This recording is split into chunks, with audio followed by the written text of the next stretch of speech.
Hey, and welcome. Comparison is often seen as motivation, a way to measure progress or push ourselves forward. But psychologically, constant comparison with others often does the opposite.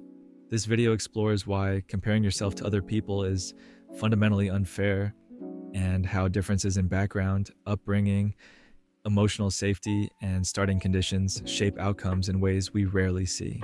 Rather than focusing on success or achievement, this reflection looks at why comparison feels so automatic, how unequal starting conditions affect progress. We'll look at why external comparison distorts self-worth, and why comparing yourself to a past version of yourself is the only meaningful and fair measure.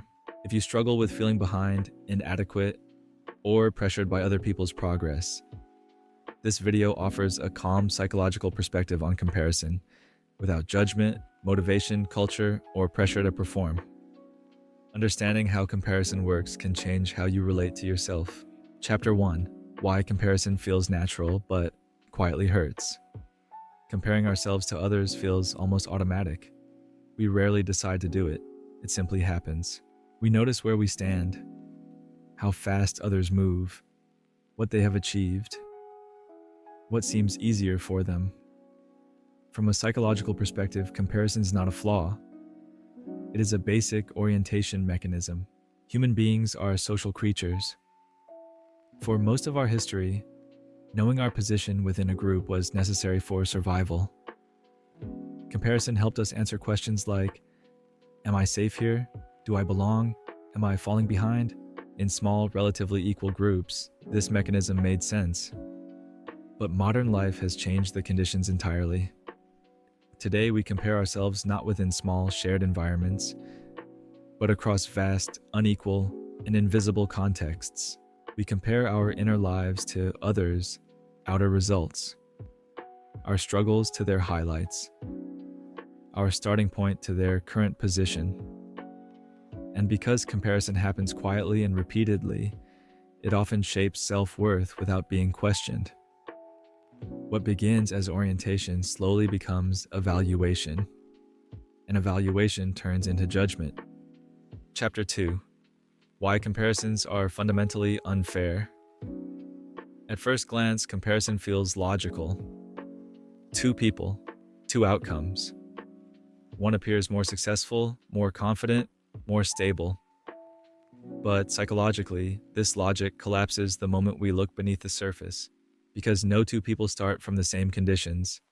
Every human life is shaped by a unique combination of factors: family stability or instability, emotional safety or chronic stress, socioeconomic background, cultural expectations, early encouragement or early criticism.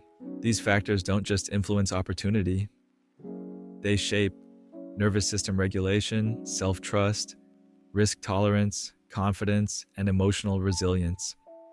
Two people may arrive at the same external point, but the internal cost of getting there may be entirely different. For one person, effort builds confidence. For another, effort triggers anxiety. When we compare outcomes without accounting for background, we erase this complexity. We treat life as if it were a level playing field. It isn't. Comparing these paths as if they were equivalent is not neutral. It is deeply unfair. Chapter 3: The hidden variables we never see. One of the most damaging aspects of comparison is that it relies on visible variables. What we see: achievements, confidence, productivity. What we don't see: internal effort, emotional labor, fire management, self-doubt, recovery from earlier damage. Psychologically, this creates a distorted equation. We compare our internal difficulty to their external appearance, and then conclude something is wrong with us. This is especially harmful for people who grew up with emotional unpredictability, conditional approval, or chronic comparison.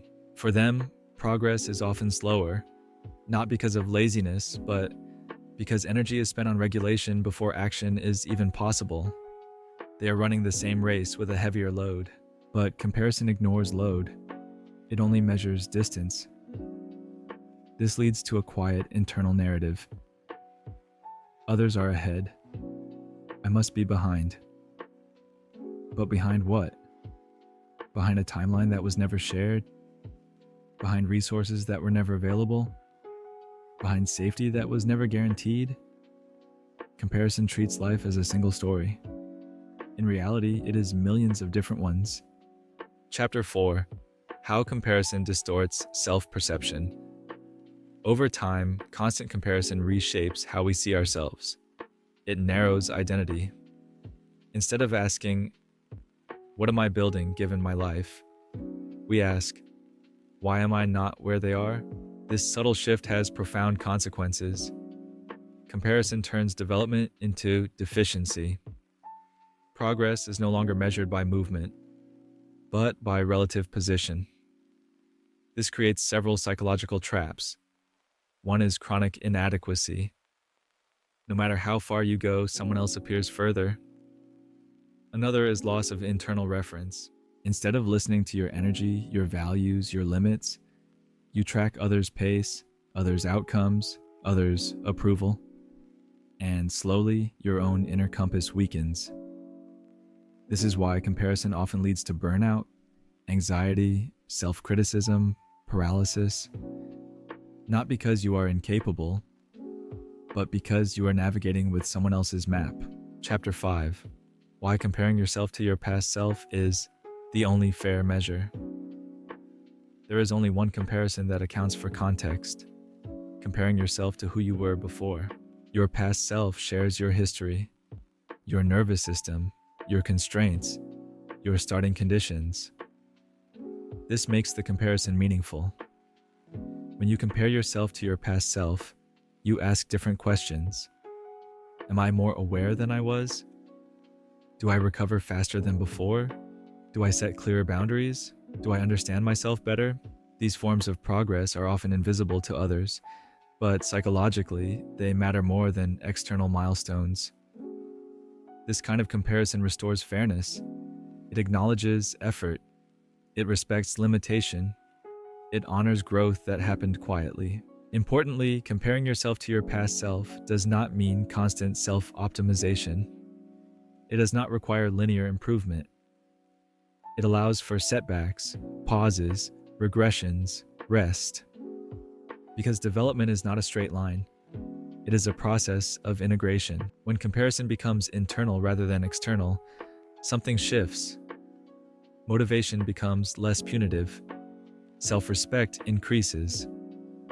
You stop asking, "Am I enough compared to them?" and begin asking, "Am I moving in a direction that makes sense for me?" That question is quieter, but it is far more sustainable.